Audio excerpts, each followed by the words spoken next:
আমরা আমাদের নবীকে সবচেয়ে বেশি ভালোবাসি, যিনি আখিরি নবী, যাকে বলা হয়েছে ওয়ামা আরসালনাকা ইল্লা রাহমাতাল লিল আলামিন। আমরা বারবার দেখছি কিছুদিন পর পর কারা যেন কিভাবে এসে আল্লাহ নবীর শানে কটূক্তি করে, নবীকে নিয়ে অশ্লীল ভাষায় গালিগালাজ করে। এই দেশের মানুষ নামাজ না পড়লেও যদি কেউ নবীকে কটূক্তি করে তার কলিজা ছিঁড়ে যায়, সে রাজপথে নেমে যায়। আমি বলবো যারা নবীকে কটূক্তি করে, নবীর নামে গালিগালাজ করে, এদের মৃত্যুদণ্ড, এই আইনটাও যেন বাংলাদেশের এই সংসদ থেকে পাশ করা হয়। মাননীয় স্পিকার, এলাকায় বলেছিলাম যে আমরা ন্যায়ের পক্ষে কথা বলবো, ইনসাফের পক্ষে কথা বলবো। তখন অনেকে হাত ধরে বলেছিল, হামজালা ভাই জাতীয় সংসদে যখন যাবেন একটু বললেন হাদি হত্যার বিচারটা যেন হয়। ন্যায়ের পক্ষে কথা বলেছিল, ইনসাফের আওয়াজ দিয়েছিল।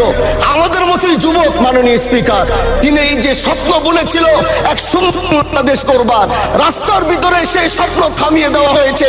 এই বিচার যদি না হয় তাহলে আমাদের মতো হামজালাদের নিরাপত্তাও রাস্তায় কেউ দিতে পারবে না মাননীয় স্পিকার। এই জন্য আপনার মাধ্যমে আমি বলতে চাই, হাদি হত্যার বিচার যেন সুনিশ্চিত করা হয়।